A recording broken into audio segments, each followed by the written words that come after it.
This episode is brought to you by our sponsor, Eldorado Gaming. Eldorado Gaming is your site for gifts and gaming accessories like dice, playmats, and other items to bling out your games. Use the promo code META for 10% off your order. Find us on YouTube at Eldorado Gaming TX or our home site at eldoradogaming.com.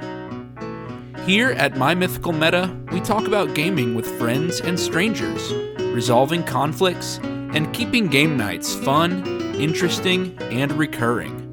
Our game of choice is Magic the Gathering, but our hope is that what we share is relevant for board gamers, RPG groups, video gamers, and maybe even your poker night. I'm Travis, and with my brother Benjamin and my friends Derek and Randy, we've been playing Magic together since 2014.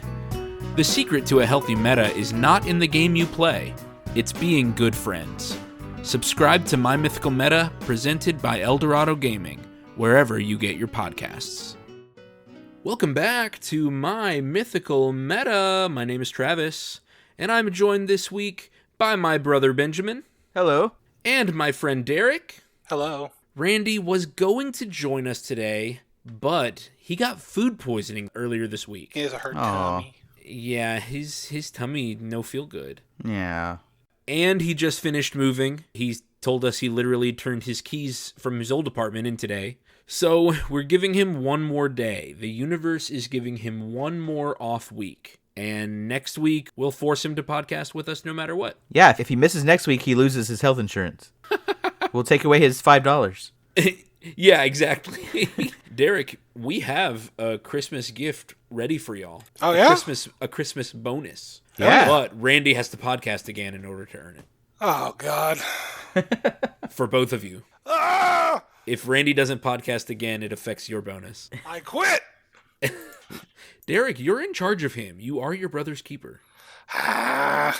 Call him up. Get him on right now. I'm going to text him right now. Listen here. Derek. No bleeping this episode. Oh, well, I guess you're going to have to keep it in. No, we all just have to watch ourselves. This will be one of those episodes. Yeah, exactly. We are in for a great episode, I think. We're going to start off with an announcement. We are signed up for another convention.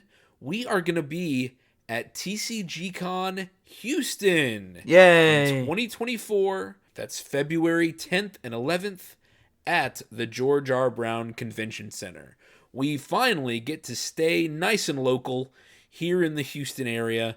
So if you are one of Mr. Campagna's students, you can come see us at TCGCon Houston. Yeah, and even if you're not one of Mr. Campagna's students, you can come see us at TCGCon Houston. That's exactly right. Maybe one of Derek's little rabble-rousers. One of the students that Derek very briefly subbed. Hey, Mr. Williams! Hey, I remember you. Come by and see us at TCGCon Houston. I got us the cheapest booth, so we're in the back. We'll be there. According to the floor plan, we will be very close to the special guest area, though. Oh. That's the bad area? So we're not in the front near the entrance. Those were the most expensive booths. We're in the back against the wall with the special guests, though. That's why they keep all the real gems. So you guys are in good company. Yeah, it'll be fun. It'll be a good time. I love doing conventions. We're going to have some new products available. The stuff that we have not sold at conventions yet. So the Captain's Cash dice storage box and tower. Yeah. We will have with us the Dragon Scroll cases. Mm-hmm. Those are so the Dragon nice. Scale scroll cases. The Etched Prism D20s. Those are available online now. You can get them in time for Christmas. All of these I'm mentioning. In time for the holidays, Travis. In time for the holidays, no matter what your gift-giving traditions are. What's the code they can use to get 23% off their order? Our holiday code is Xmas23. Xmas23. It's available now through Christmas Day. So when you wake up Christmas morning and you find a bunch of money in your stocking, you turn around and spend it at EldoradoGaming.com. You know what? That's a great idea. I approve. Oh, hold on. What if you snuck into your parents' room, grabbed their wallet, pulled out the credit card, and read those 3 wacky digits on the back? You could also spend all your parents' money at EldoradoGaming.com. And at least you would get them a deal. Yeah, exactly. You get them a great deal on gifts for you. Or for the whole family. It's really a gift for them that you got them a great discount on dice for you. And they'll only appreciate value. They're heirlooms. That's right. Truly. Dice are this generation's fine china. God, I wish. Right? That'd be awesome. I wish they were our generation's fine china and not fine china. Because my house is full of fine china. Right? Ugh. Benjamin, is your house full of fine china also? Not china in the sense of plates and stuff. Is but it like teacups? We have so many teacups, teapots, tea kettles, soap dish. Yes. You know, it's right on top of our bookshelf right next to the TV. Yeah. And then we've got a bunch of silver. I mean, no, it's very poor, inexpensive, non-silver stuff. Not worth breaking in for. Absolutely. We have a china cabinet full of china, but we also have 2 styrofoam ice chests outside in our garage full of fine china, and they're all like wrapped in paper and bubble wrap and stuff. Yeah. I'll come throw it away for you. Gladly. I'll get all that out of your house. I'll do this for you. Get Kristen, come by with a sledgehammer and just destroy everything in my garage except for the vehicles. Let me loose. Unleash me. So that's our first announcement. Come by TCG Con, Trading Card Game Con. I did go to this con last year. It's a lot of fun. We're Magic players. And a lot of times when you go to these pop culture cons, like OniCon that we went to was an anime convention, even Comic Palooza does not have that much Magic-specific stuff. Yeah. But TCG Con definitely does. Lots of plushes and toys, binders, and of course, card availability. Magic the Gathering artists are there doing panels, signing cards, selling tokens, selling playmats. This really is a con for trading card game players. So if you play Pokemon, Yu-Gi-Oh!, Magic, obviously. What are all the other ones? Lorcana's new. That would be new this year. Flesh and Blood. Yeah, Flesh and Blood. Yeah, that's what I was going to say. Flesh and Blood. Force of Will. There's a one-piece one. Yep. I don't remember what it's called. Digimon's having a comeback. I think the Dragon Ball Super card game should be getting a computer version soon, within the year, which I bet will push the trading cards up also. Yeah. I'm actually really looking forward to the online version. It looks great. Yeah. Might have to learn some new games while I'm there. Yeah, it does look like there are a couple tournaments happening because a huge section of the con is called tournament seating. And it's just huge lines of tables ready for games to go. So I would imagine over the weekend that there are some tournament events that you can get into. Okay. And I could go and sell a bunch of my extra Magic cards and then buy dice with them. Yes, you could. I've done that before. I imagine there would be opportunities for you to sell your cards here if you wanted. Yeah. You did it at Magic Fest Dallas, right? Yeah. When we did that. Yeah, I made like $400. Yeah. By selling a bunch of old cards. So, if you are a trading card game player by February, you still have time, then you can come to TCG Con and see us there. We look forward to it. Yeah. We have got an interesting episode today. Last episode, we talked about quitting prematurely. And one of the main reasons that people would sometimes do that is if they were in a losing position and could not possibly see a way back to the top. And we talked about how that was one of the few socially acceptable ways to quit, was to make sure that your presence isn't affecting the game state or affecting anybody else's permanence or anybody else's position, and then saying, listen, I'm losing, there's no card in my deck that can get me back in a stable position, I'm just gonna sit the rest of this one out. Well, another course of action, if you're in that position, is called Kingmaking, and that's what today's episode is about. Benjamin, tell us what Kingmaking is. Kingmaking is when you take actions with your game pieces, your position, that don't necessarily help you to win, but give a distinct advantage to one of the other players. And usually on purpose. You don't care about yourself anymore. You specifically try to make someone else win. Maybe you spread yourself real thin near one player so they can take over all your stuff and double their position.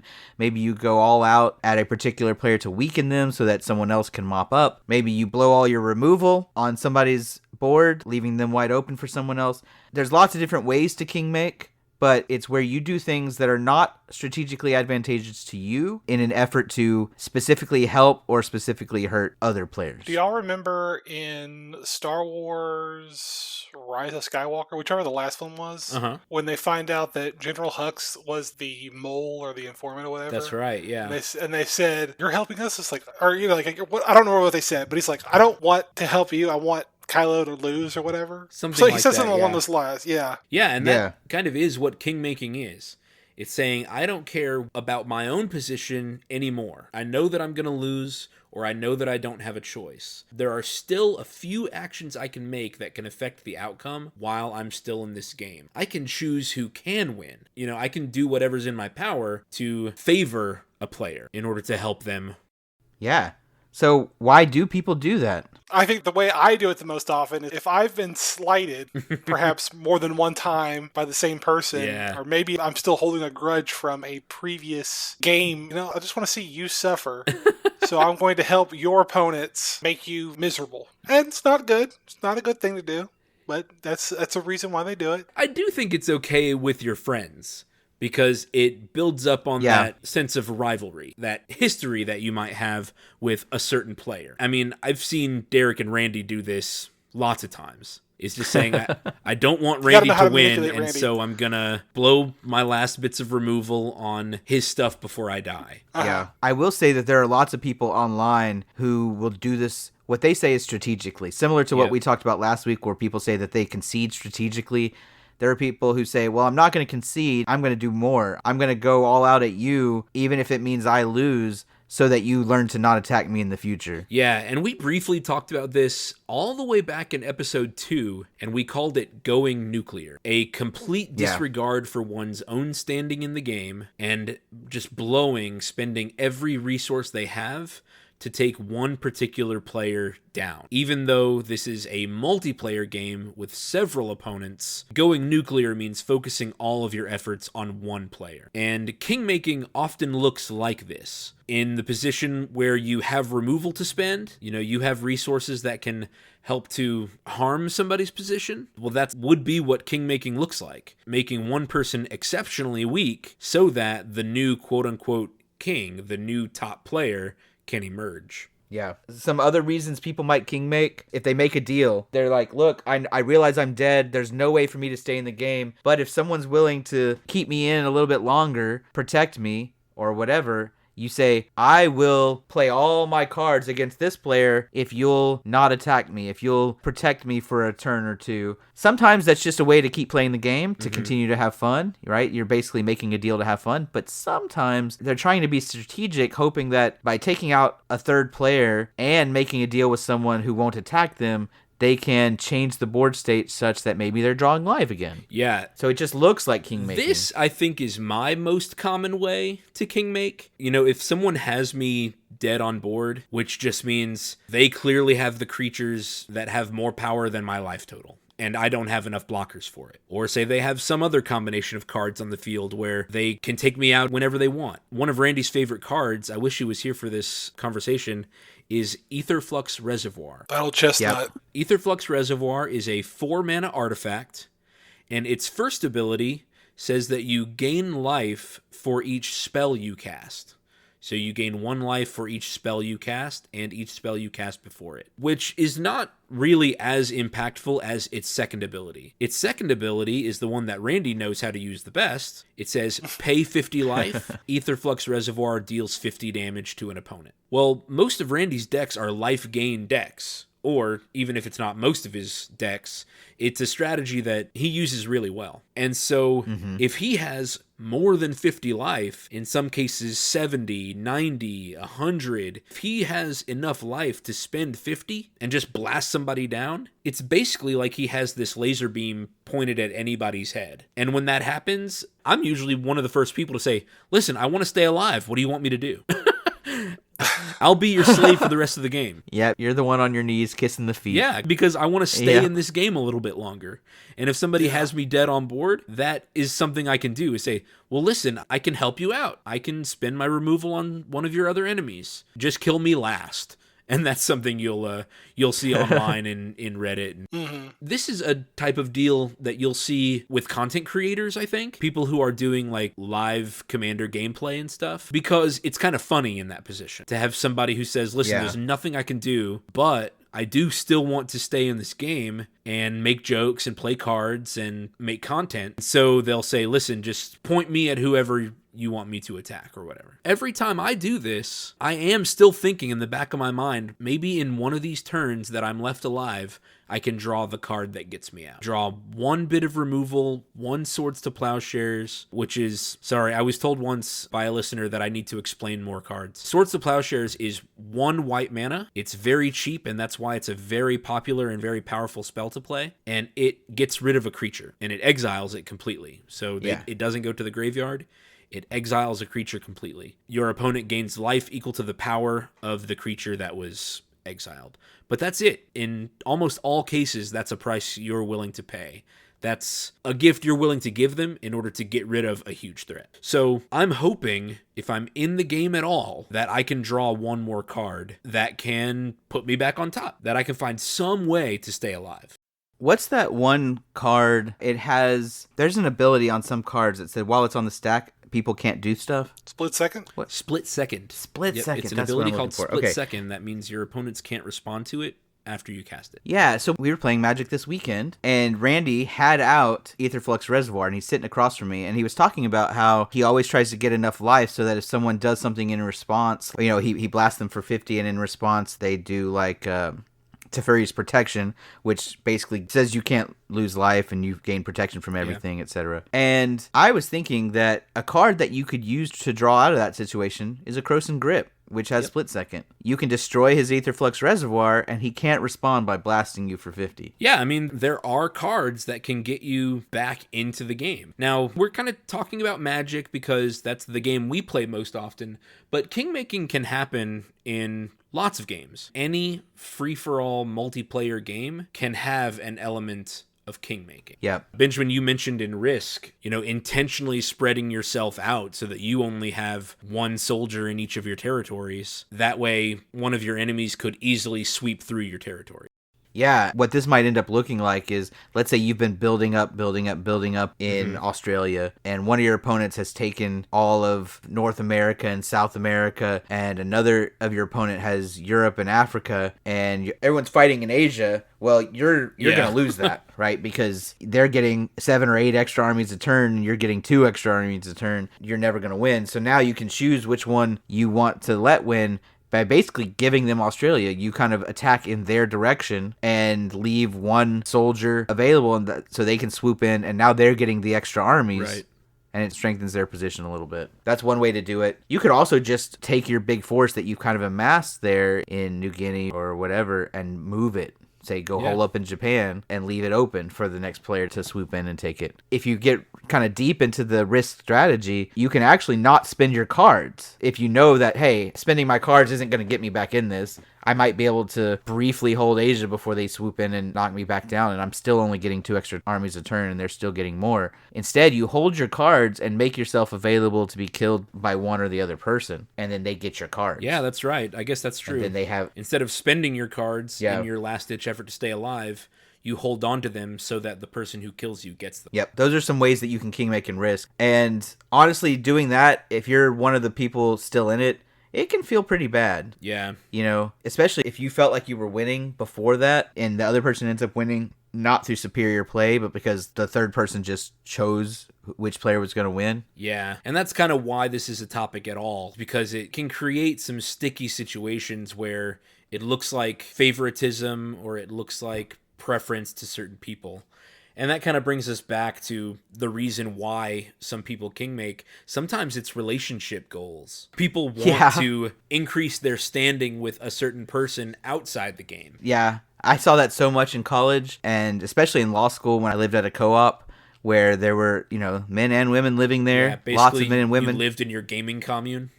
Yes, exactly. So we played games constantly there. And you would see sometimes one person having a crush on another person, and they would kind of angle for that person to win to kind of gain their favor. Ugh, and you're like, feels You know, I don't know, kind of icky. yeah, they've made this a team game when it's not supposed to be a team game.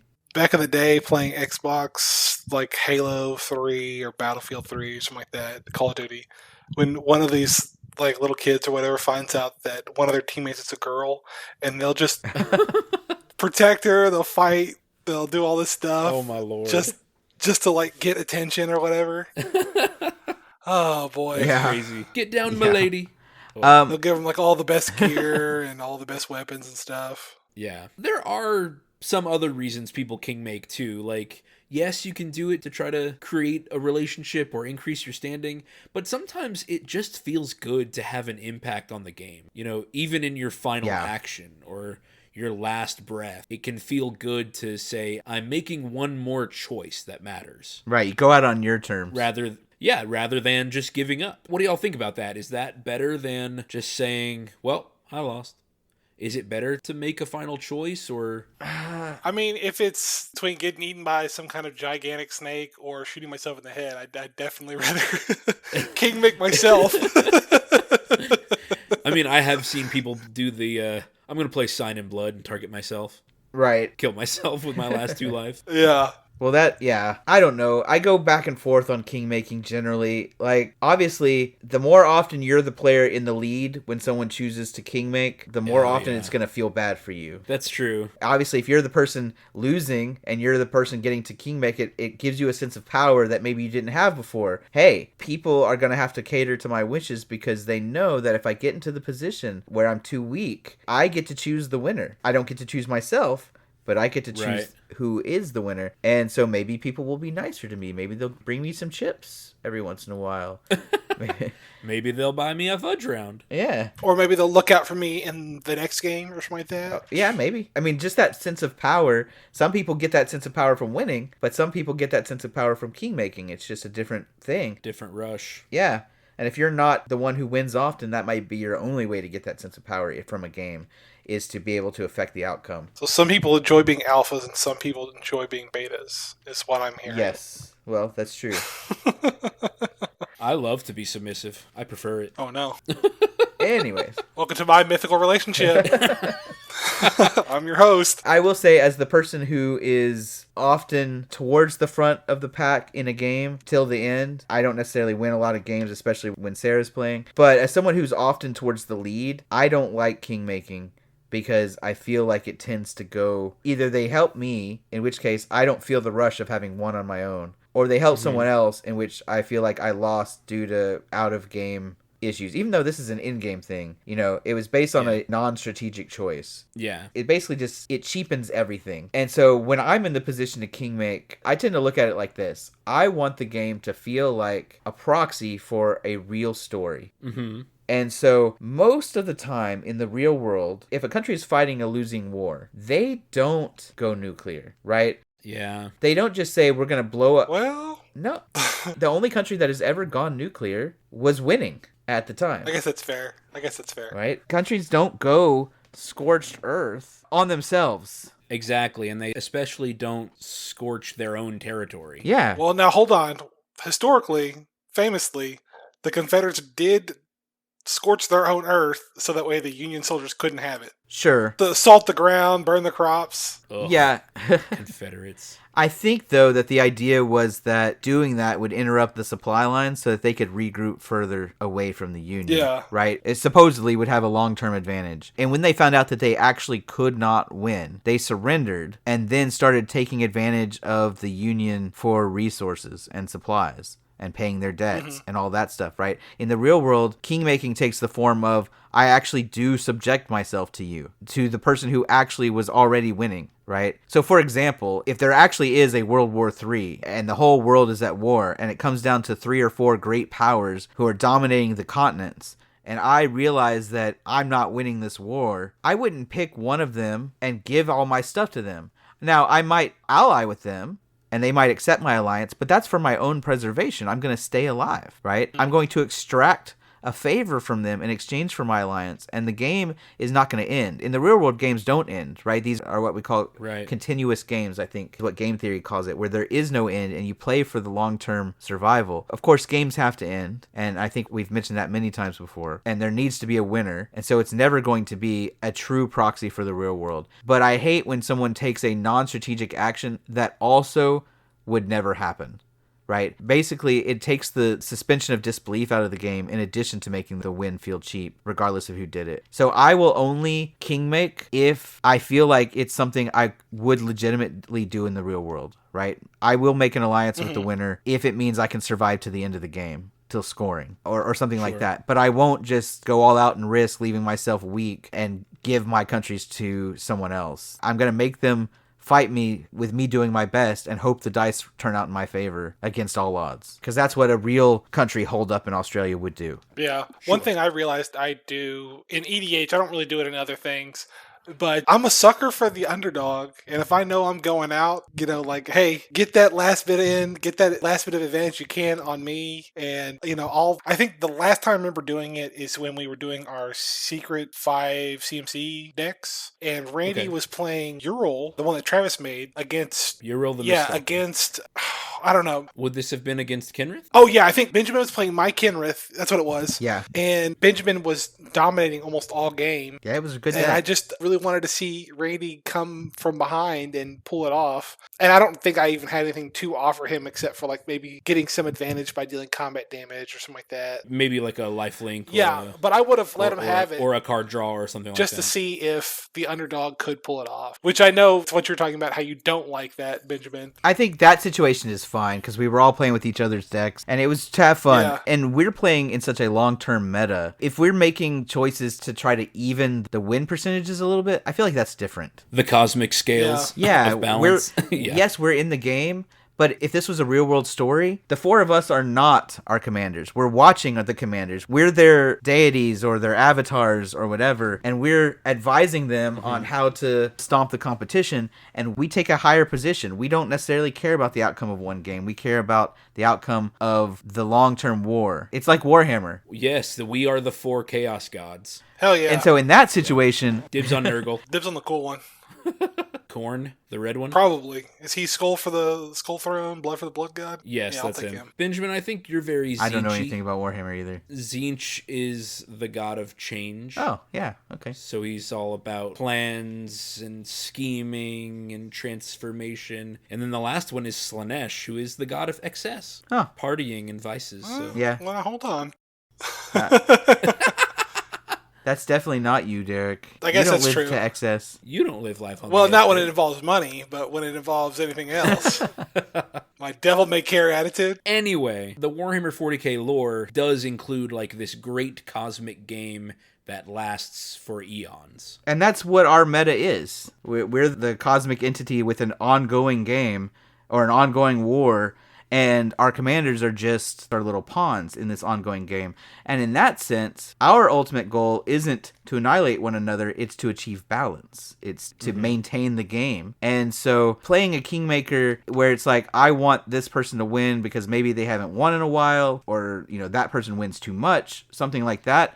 I think it is a form of kingmaking, and it's one that I find a little more acceptable than this is a one-time game, and I'm just going to kingmake because I like that person or because I'm holding a grudge or whatever. I feel like when you're balancing the scales in a long-term meta, it's a little bit different. So a couple episodes ago was our Making Deals episode, and we did talk about how a lot of these multiplayer free-for-all games are self-policing in that the weaker players will often team up against the stronger player. Is Kingmaking similar to that? Do you think it's the same thing? Just weaker players trying to team up against a stronger player? Or do you consider it something different? I don't think it's necessarily teaming up. I think, especially in a meta like ours where no one is super weak, right? Sure. We have people who are better deck builders or people who are better specialists and people who are better strategists and people with a bit more money. And so we all have our strengths and weaknesses in different times, but sometimes there is a skew in win percentage. And so I do think it's kingmaking. I don't think it's making deals where you wait till you realize you can't win and then decide you want the person with the lowest win percentage to win. That is kingmaking. Okay. Now, if you made a deal early on, like you said that in that episode you mentioned, hey, I thought we were all going to attack Benjamin, and then they attacked you instead, which wasn't a formal deal. But if y'all had actually done that, that would have been a perfect example of, hey, we're going to team up against the strongest deck and knock that one out so that the rest of us have a chance. I think that would have been deal-making rather than king-making, because you wouldn't know after I was knocked out which one of you would have been left. That would have been some kind of like shadow cabal type of situation, some collusion behind the scenes. Right. But why that's not king-making is because after I was knocked out, you would supposedly still have a chance to win for yourself. It's strategic. Now, that is something people do in war. Look at World War II, where Germany was like, I'm going to team up with Russia so that I can fight on the Western Front without fear. And then when I think I've got the Western Front secured, then I'll turn around and fight Russia. Mm-hmm. And so that deal wasn't, I'm making a deal because I think I'm about to lose, so I better team up with the winner. It's, we both are going to benefit temporarily while we knock out the stronger powers, and then we can fight each other. I think that's fine. I don't think that's kingmaking. Kingmaking is when you realize you're going to lose, and you look around and you figure out, who do I want to win? And then you focus your efforts on that instead. Yeah, I agree with that. Okay. Yeah, I think I see the distinction where when you're making deals, both parties still have the opportunity to benefit from the deal. Exactly. And in kingmaking, like we defined earlier, the person doing the kingmaking doesn't actually have a position left to hold on to. Yeah. They already know that they are going to lose. And it could be that they're still going to be in the game. Like in a game of Catan, for example, where often you hear people say, don't trade with the winner. They have the most points. Stop trading with them. But if you choose to trade with them anyway, knowing it's going to bring about the end of the game, then you're kingmaking. Whereas if you're trading with someone else, you're making a deal because you both think you're going to win out of that. So, yeah, that makes sense. So when do you think it's actually okay? We've talked about a few scenarios, I think, where it's all right. We've talked about rivalries among friends and our long-term meta. Yeah. About how each of our games is just a small battle. It's not a one game, wins all, wins the belt, is the best player forever. Like, that's not how our meta is. And so it's okay to kind of tip the scales every once in a while. Yeah, I think that's what we were just talking about, and I totally agree with that. I think when you kind of expect it from your friends because of the meta you're in, and it's helping to keep a healthy meta. Now, I think if it happens too much, it starts feeling like you're being targeted, and then you can go listen to our targeting episode, and you need to talk to them about that. But if it's once in a while to keep the win percentages stable, I think that's fine. Yeah. Benjamin, what do you think of the just kill me last defense? I kind of like it. Of telling the winner, listen, I'll do whatever you want, just leave me alive. I like it. You think that's okay? Yeah, because when you mentioned it earlier, that's not one I'd ever considered. It's not one I've really done. But when you mentioned it earlier, I realized that I found that acceptable, right? Because it means you are actually advancing your own position. Not in the game, but you're advancing your fun position, which is the point. Like, okay. Like you're winning in a different way. Everyone came to play the game to have fun. That's the whole purpose of games. Yeah. And you are trying to maximize your fun, and obviously losing feels bad, but getting second place feels a lot better than fourth place. And to me, that's still winning, right? You are trying to survive till the end, and I think that's okay. I would not feel okay with it if you were like, going kamikaze, where your own position still goes away, right? Where you still finish last, but angling for a better position, even if it's not first, is absolutely fine with me. Let me throw this out real quick. We've been talking about it. I think we need to put our money where our mouth is. We've been talking about doing a league with points. Maybe we could do it for next year. We figure out what's worth what points or whatever. And maybe coming in second gets you more points than coming in fourth. Ooh. I think that is a really great experiment for our podcast. Yeah. Come in season 2, we talk about our Commander League, and we put our money where our mouth is. Because you're right, we have talked about this for a couple years at this point. Let's do it. We'll have a league, and we can update. We'll start every show with an update on what points we have. Yeah, I think it'd be so cool. Assuming we played. Yeah. That'd be a ton of fun. And like we talked about, man, does anybody remember what... But anyway... We can create... Oh, I think it was keeping it interesting. So in our episode called Keeping It Interesting, we talked about making a league where you can set up the types of winning conditions that you want to exist in your meta. And you can reward actions that your meta finds fun. I think that sounds great. something that would be really healthy and fun and certainly a cool experiment for us. Yeah. Another time I find kingmaking acceptable is when you're trying to teach something, and kingmaking helps present a scenario for that. So I was thinking about kids. Sometimes you want one of your kids to win to keep them interested in the game, or you want one of your kids to see a strategy in action, so you execute that strategy, which maybe benefits one kid over the other. And it doesn't have to just be kids. If you're teaching anybody, sometimes the right course of action is to carry out something that hurts your own position and helps another player, because you are trying to teach that scenario. With kids, I'll go a step further. You might be trying to teach character. You might purposely help one kid win over another to help them learn good winning and losing and things like that. And I will clarify here, it is not your job to teach most people. So don't be like, man, you're such a sore loser, I'm going to make sure you lose this one so that you learn. No, just handle that through good, honest communication. But there are some people who it is your job to teach. Your kids, if you're the head of a club, or if you are actually, they came to you to teach them this game or things like that. I think sometimes kingmaking... They hired you on Fiverr? Yeah.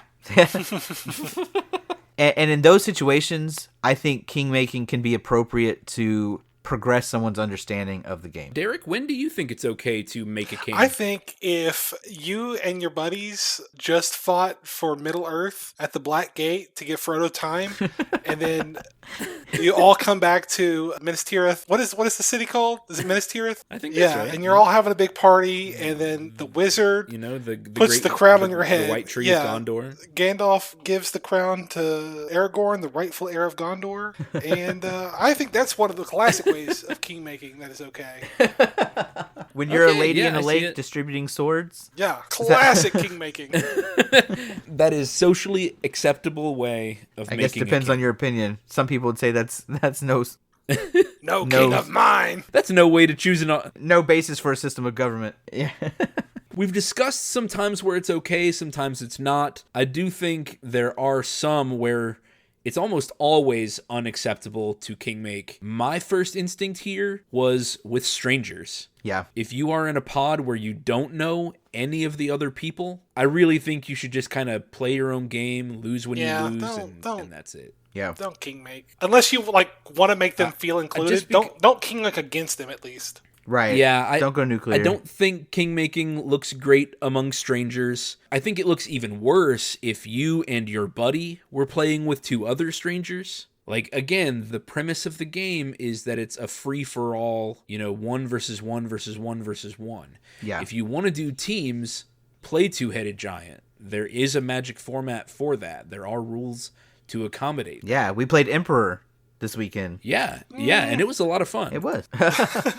I had fun. I had a good time. Was it because you were the emperor just both sitting times? There, dirtling. Yeah, it can be more fun to be the general every once in a while. Yeah. We did tell them we'd shout out Steven and Justin. Steven and Justin, thanks for playing Magic with us last weekend. I had a great time. I had a good time, too. Yeah, me too. I did have a good time. Really, and y'all were really cool. Yeah, thank y'all for being cool and hanging out with us and trying out Emperor also. But like I was saying, I really don't think it's okay, like, if you and a friend are playing against two other strangers, and then in your dying breath, you give your friend some extra bonus or whatever, or like you never attack your friend over the course of that game, or you never remove one of your friend's threats, like that is just going to seem like blatant favoritism the entire time. And it's not the game that everybody set out to play.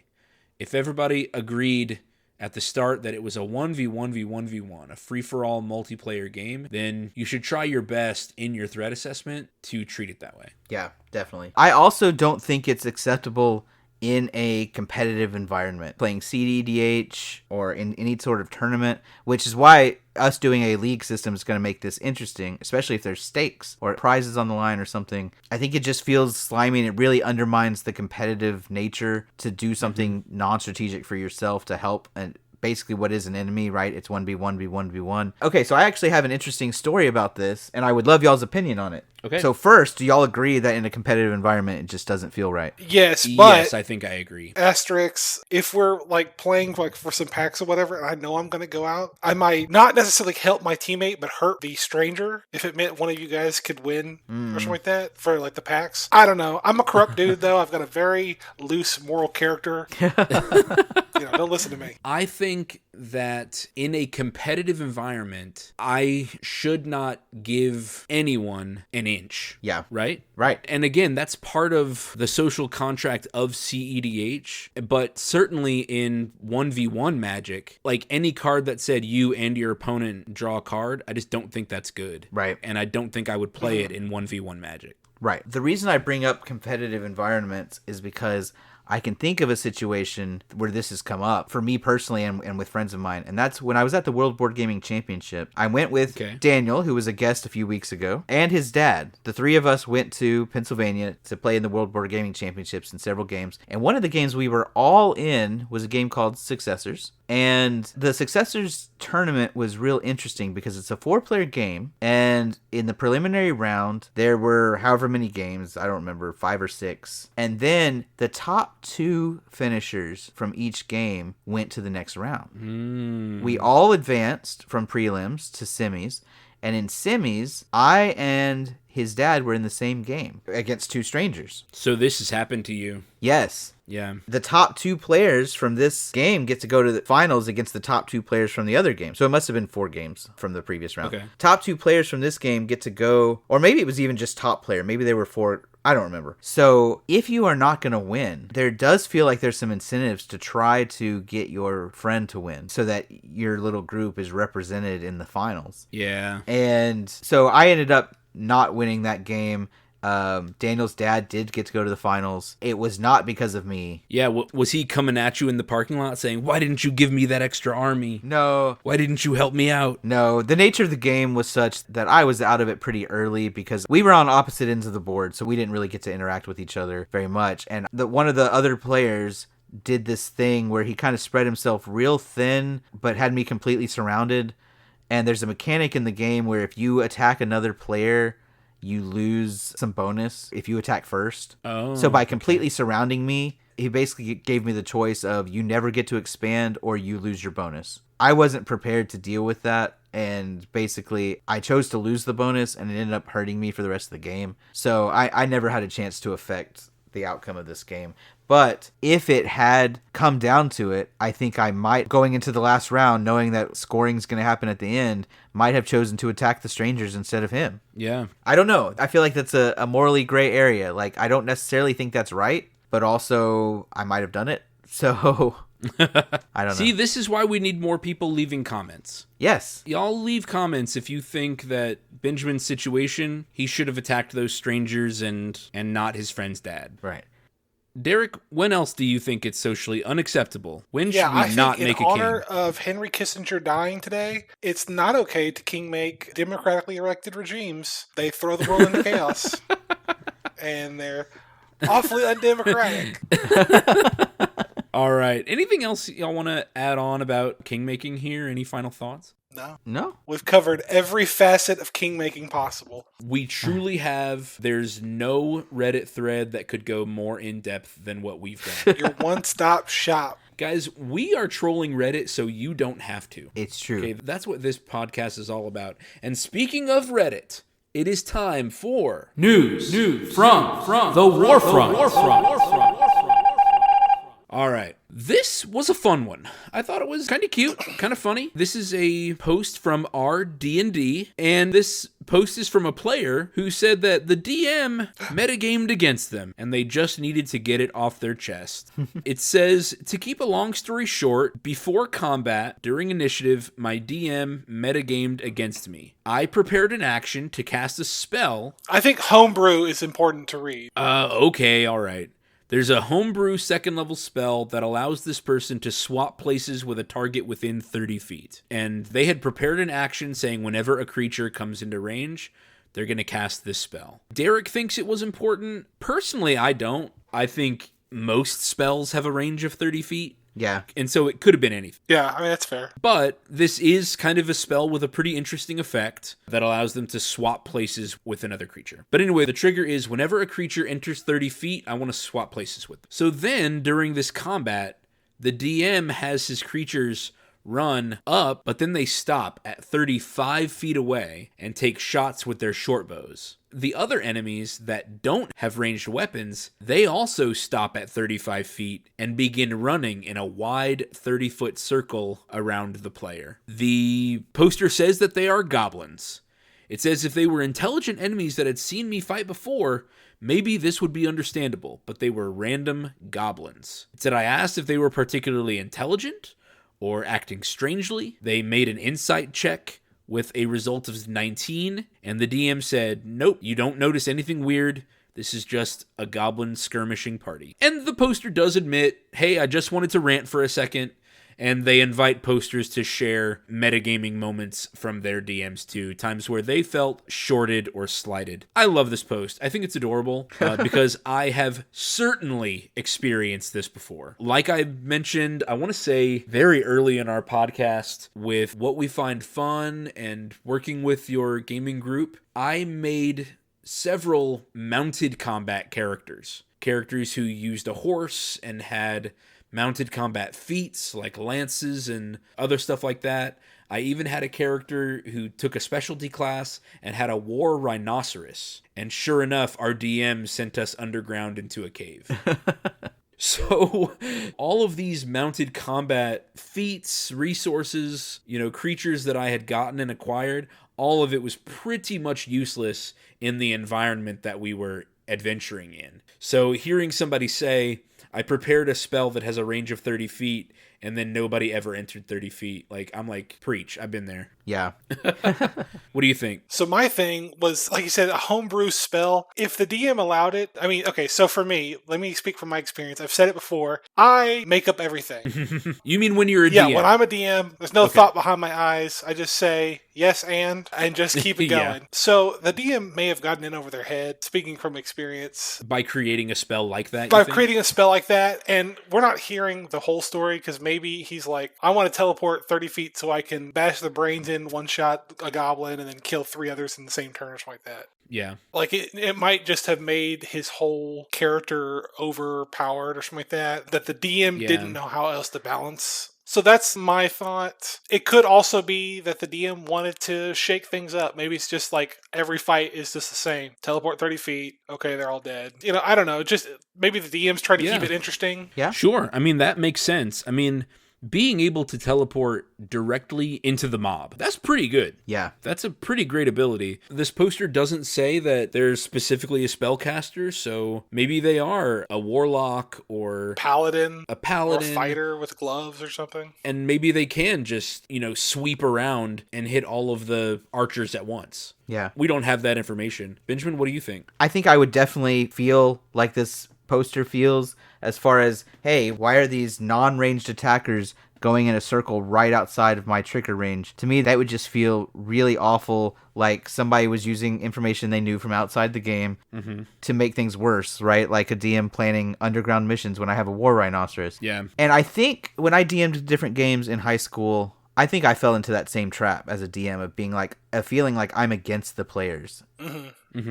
And since I'm God as DM, right, I can always rig things in my favor or against the players. And that's very possibly what the DM was doing, is saying, well, if my goal is to make things hard on you, because that's what makes interesting stories and that's what helps me to have fun, then I'm going to make your spell not work. Yeah. Or just make it so you have to fight on 2 fronts now. Yeah, exactly. There's archers on one side and the melee guys are going to come in behind you or whatever. Right. I did read some other comments on this thread that did make sense to me. One of the big ones was, if this was a sophisticated party of goblins, not necessarily super intelligent, but maybe they'd had some military training or something. Yeah. It would absolutely make sense for them to all stand just outside of the range of a dash attack and let their archers shoot at you until you have to come closer. Yeah. At which point you would be in range of them and they could rush while their archers are still attacking you and basically put you in a no-win situation. Yeah, the archers staying outside of 30 feet, that doesn't faze me at all. No. It's like, that's their whole point. Yeah, if that had been the only part of the story, I would have thought, okay, fine. And it could be that the archers are their best attackers, and the melee guys are just meant to protect the archers. Yeah. And so I don't know what the DM was doing, but it's very possible they just thought, I'm going to have this band of goblins that fights this way, and it's a puzzle you need to solve on how are you going to stop them from just always running backwards from you. They get close enough to the archers to shoot you, and if you get close, they all back up and keep doing the same thing. Yeah. And, solve that puzzle. But I personally would have felt like this poster did. I made a character in high school who had the ability to go incorporeal. At the time, this was 3rd edition D&D 3.5, and one of these psionics classes had this ability. And it was like a whole prestige class. Very good. Thank you. Going incorporeal, being a ghost. I don't remember if I was Githyanki or if I was something else. But anyway, Michael had us fight a golem with ghost touch gauntlets. I was like, what mad scientist is thinking about all the ghosts that are going to infiltrate his lab? But put yourself in our DM's shoes. You have to think, well, they have this ability, so now I need to counter it and create a challenge somehow. Yep. And I do think that is, I don't know if I want to call it a trap, because in most cases, I think that's pretty normal for a DM to think, you have these abilities, I need to present you with a puzzle that uses them. Yeah. Right. It's just that in this case, and in the case in our post, it feels like it wasn't, here's a puzzle where you need to use that ability cleverly. It's just, here's a puzzle where you don't get to use it at all. Right. Where I've completely hard countered your ability, in this case, this swap spell. I've completely hard countered it by not offering you a target within 30 feet. Yeah.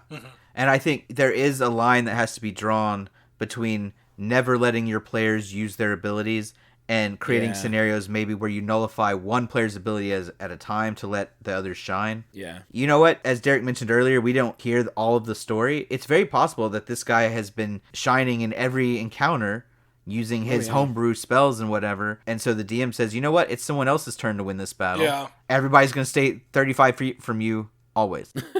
And time for someone else. And I think that would be fair. Yeah. I do also think that DMs have to be very careful. Like I said, I used to feel like I was against the players. I think that it's important to give your players times to shine and times to do puzzles, but to realize that both situations are about your players having fun.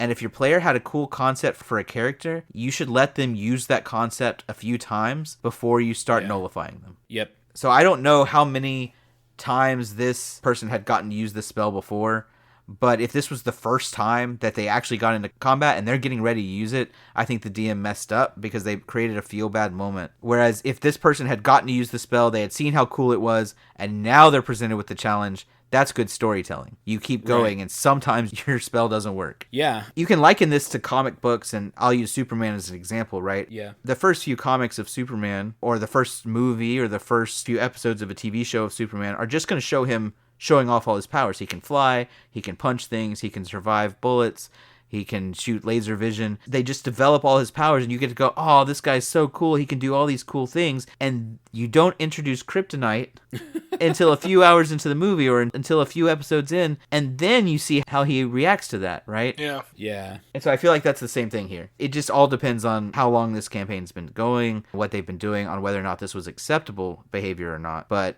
I do want to encourage every DM out there, understand that your job is to help your players tell a compelling story.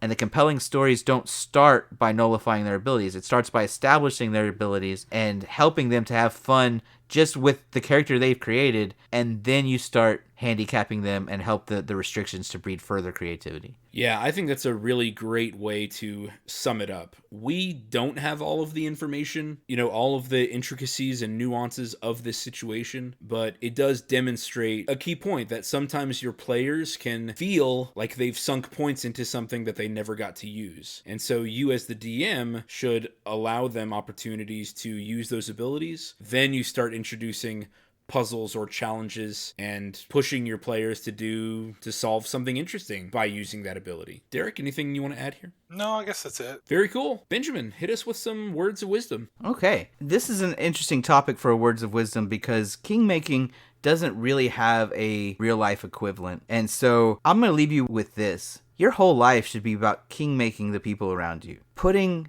aside what's necessarily best for you strategically, right? You don't have to be Machiavellian. You don't have to always win every interaction. Do things to build other people up. Find people in your life who maybe need a helping hand to win whatever they're facing in life, and go help them, right? Maybe do some things that don't necessarily give you the leg up, but really helps make someone else's day, helps maintain the long-term meta of humanity, and makes the whole world a better place that way. A rising tide raises all ships. Good deeds make everyone better. That's right. A rising tide raises the rich people's ships.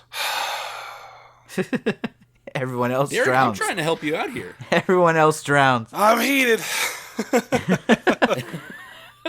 No. I was waiting for Derek to be like, look to help other people around you, except your boss. Make sure you push them as far down as possible. But as far as this words of wisdom go, look, your boss, they're a person too. They are struggling with things you don't know. They're not struggling with money, but with something. People are complex. That's true. Yeah. They may need to be king made every once in a while too. But I'm not saying go king make your employer, obviously, because they've kind of made it. Yeah, they've already won. I'm saying never king make your boss. I think there's a time and place for that. I do. They'll be in the mud, reaching out, please, water, help. And I just say, Take this water. What? Oh my God. I don't know. Kristen's boss is giving her a sweet engineering bonus at the end of the year. Right. So, yeah. But that means that she made them a lot more money than that. yeah. That's true.